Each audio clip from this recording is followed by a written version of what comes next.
morninglightmusic.io. Om Swastiastu. Perkenalkan, nama saya Nikomang Maharini, NIM 190890160013 dari program studi S1 Farmasi semester 3. Saya dari kelompok 3. Perkenalkan, nama saya Niputra Eka Didiani, NIM 1908901613. Saya dari program studi S1 Farmasi semester 3. Saya dari kelompok 2. Pada kesempatan kali ini, kelompok kami akan membahas materi tentang asam karboksilat, mata kuliah Kimia Organik 2. Adapun materi yang akan kami bahas yaitu yang pertama, tata nama asam karboksilat, yang kedua, pembuatan asam karboksilat, yang ketiga, reaksi-reaksi asam karboksilat, dan yang keempat yaitu turunan atau derivat asam karboksilat. Sebelum ke materi pembahasan, saya akan menjelaskan secara singkat saja pendahuluan tentang asam karboksilat. Baik, langsung saja ke pendahuluan asam karboksilat. Asam karboksilat adalah senyawa organik dengan gugus karboksil. Gugus ini mengandung gugus karbonil dan gugus hidroksil. Senyawa karboksilat cukup penting sebagai bahan dasar sintesis golongan senyawa lain seperti ester, klorida asam, amida, anhidrida asam, dan nitril. Senyawa-senyawa ini disebut sebagai derivat atau turunan asam karboksilat, yaitu pada suatu senyawa yang apabila dihidrolisis akan menghasilkan asam karboksilat. Yang pertama yaitu kita bahas tentang tata nama asam karboksilat. Penamaan untuk asam karboksilat untuk 4 karboksilat pertama menggunakan nama trivial yaitu asam format, asam asetat, asam propionat, dan asam butirat. Teman-teman bisa melihat pada gambar slide tersebut. Nama IUPAC dari asam karboksilat alifatik diawali dengan kata asam dan akhiran A. Dari alkana diganti oat. Seperti halnya aldehida, karbon pada gugus karboksil selalu menempati posisi karbon nomor 1. Bila ada 2 gugus karboksil, maka penamaan dengan awalan asam dan akhiran dioat. Untuk contoh, teman-teman bisa lihat pada slide. Contohnya ada 2, asam 3 dimetil butanoat, dan contoh kedua asam butadioat.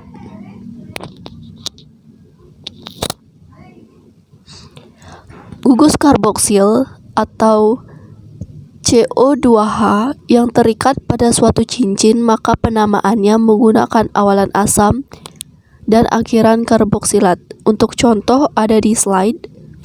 Contoh pertama, asam siklopentana karboksilat, dan contoh kedua, asam 3-metil sikloheksana karboksilat. Yang kedua yaitu pembuatan asam karboksilat. Pembuatan asam karboksilat melalui jalur sintetik dapat dikelompokkan dalam 3 tipe reaksi.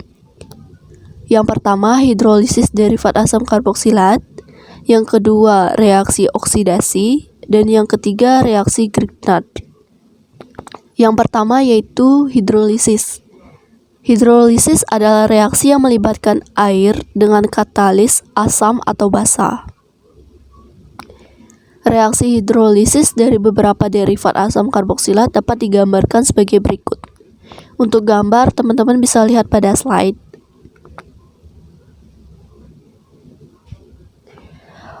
Yang kedua, oksidasi alkohol primer dan aldehida akan menghasilkan asam karboksilat. Perbedaan oksidasi antara alkohol dan aldehida, oksidasi alkohol membutuhkan oksidator kuat, sedangkan oksidasi aldehida membutuhkan oksidator lembut atau Ag+. Selain oksidasi alkohol, asam karboksilat juga dapat diperoleh dari oksidasi alkena. Oksidasi alkena membutuhkan oksidator kuat. Berikut ini adalah ringkasan jalur pembuatan asam karboksilat melalui oksidasi.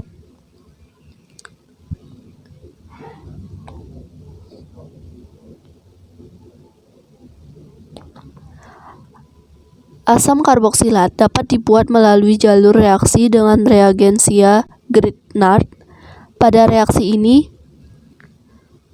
dibuat dari reaksi antara CO2 dengan reagensia Grignard dalam air dan katalis asam.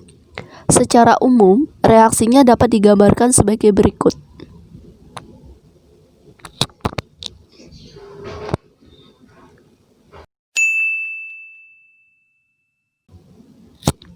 Yang ketiga yaitu reaksi asam karboksilat. Yang pertama, reaksi asam karboksilat dengan basa. Reaksi suatu asam karboksilat dengan suatu basa akan menghasilkan garam. Contohnya, teman-teman bisa lihat pada slide. Yang kedua, esterifikasi asam karboksilat. Reaksi esterifikasi adalah reaksi antara asam karboksilat dengan alkohol yang akan menghasilkan suatu ester. Reaksi esterifikasi memerlukan katalis asam dan reaksi berlangsung reversibel. Untuk contoh, teman-teman bisa lihat pada slide. Yang ketiga, reduksi asam karboksilat. Reduksi asam karboksilat dapat dilakukan dengan menggunakan hidrida logam seperti LiAlH4.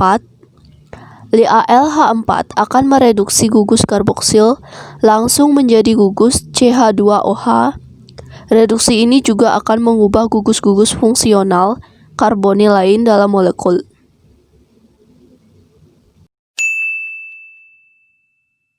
Baik, di sini kita akan melanjutkan materi turunan asam karboksilat.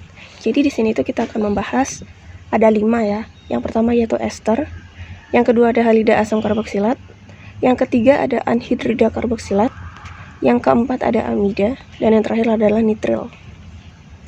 Baik, langsung saja yang pertama yaitu ester.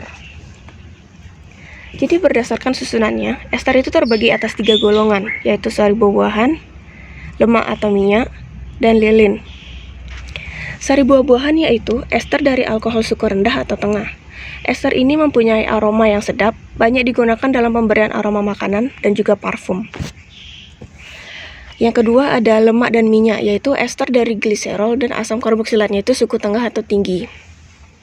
Jadi lemak itu merupakan ester yang terbentuk dari gliserol yang asam karboksilatnya itu jenuh atau memiliki ikatan tunggal, sedangkan minyak yaitu asam karboksilatnya itu tidak jenuh atau memiliki ikatan rangkap. Contohnya yaitu tripalmitin. Yang ketiga adalah lilin atau eksis, yaitu ester dari alkohol suku tinggi dan asam karboksilatnya itu suku tinggi. Kemudian ada tata nama ester. Ester ini diberi nama dengan menyebutkan terlebih dahulu gugus alkil yang terikat pada oksigen ester dan diikuti dengan nama karboksilatnya. Kemudian ada rumus struktur, nama IUPAC, dan nama trivial. Kemudian ada sifat ester, sifat fisik ester. Jadi ester yang bersuku rendah memiliki wujud cair encer. Ester yang bersuku tengah berwujudnya cair kental. Dan ester bersuku tinggi berwujud padat. Reaksi kimia pada ester. Ester dapat mengalami reaksi kimia yang akan membentuk senyawa lain yaitu asam karboksilat, alkohol, amida, dan ester lainnya. Kemudian ada pembuatan ester. Pembuatan ester dapat dilakukan dengan reaksi esterifikasi, yaitu ester yang melibatkan asam karboksilat dan alkohol. Perhatikan gugus oksigen pada alkoksi pada ester di atas.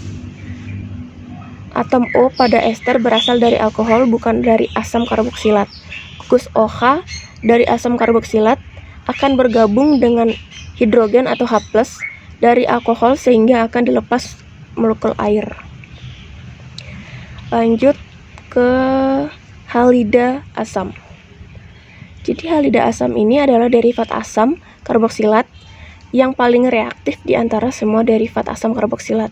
Ion halida merupakan gugus pergi atau leaving group yang baik. Tata nama halida asam. Penamaan pada halida asam ini berdasarkan asam karboksilat induknya dengan akhiran asam at diubah menjadi il diikuti halida. Contohnya etanoil klorida, propanoil klorida, butanoil klorida. Kemudian ada reaksi halida asam. Reaksi halida asam. Jadi halida asam dapat mengalami reaksi hidrolisis, reaksi dengan alkohol, reaksi dengan amina dan amonia, perubahan ke aryl keton, reaksi dengan organologam, dan reaksi reduksi dengan hidridalogam. Contohnya yaitu sebagai berikut. Pembuatan halida asam. Jadi halida asam ini dapat dibuat langsung dari asam karboksilatnya melalui reaksi dengan tinoil klorida atau SOCl2 atau fosforus triklorida atau PCl3. Kemudian lanjut membahas tentang anhidrida asam. Anhidrida asam karboksilat jarang ditemukan di alam. Salah satu contoh senyawa anhidrida asam yang ditemukan di alam adalah suatu anhidrida siklik yang terdapat dalam lalat Spanyol, yaitu cantaridin. Struktur dalam anhidrida asam karboksilat merupakan penggabungan dari dua molekul asam karboksilat dengan menghilangkan satu molekul air. Jadi anhidrida ini berarti tanpa air. Tata nama anhidrida. Jadi penamaan untuk anhidrida ini diawali dengan kata anhidrida dan diikuti dengan nama karboksilatnya. Jadi bila gugus aslinya sama, maka penamaan dengan menggunakan nama karboksilatnya induknya. Tetapi bila gugus aslinya itu berbeda, maka penamaan itu menggunakan nama asam-asamnya. Seperti ini. Anhidrida asam atenoat, anhidrida atenoat propanoat. Kemudian ada reaksi anhidrida. Anhidrida ini dapat mengalami reaksi hidrolisis, reaksi dengan alkohol dan fenol, reaksi dengan amonia dan amina. Jadi hidrolisis anhidrida ini akan menghasilkan senyawa asam karboksilat. Reaksi dengan alkohol akan menghasilkan ester, dan reaksi dengan amina akan menghasilkan amida. Anhidrida asam dibuat dari derivat asam karboksilat yang lebih reaktif dengan suatu ion karboksilat. Kemudian kita akan membahas yang keempat, ada amida. Jadi amida ini merupakan derivat asam karboksilat yang paling tidak reaktif. Amida ini banyak ditemukan di alam terutama sebagai protein, yaitu suatu poliamida. Tata nama amida. Penamaan amida berdasarkan nama asam karboksilatnya, di mana imbuhan asam OAT diganti dengan amida, seperti propamida, pentanamida, benzamida. Kemudian ada reaksi amida. Amida dapat mengalami reaksi hidrolisis dan reaksi hidroreduksi dengan hidridalogam. Reaksi hidrolisis amida akan menghasilkan asam karboksilat dan amonia. Sedangkan amida yang direduksi dengan anhidridalogam akan membentuk senyawa amina.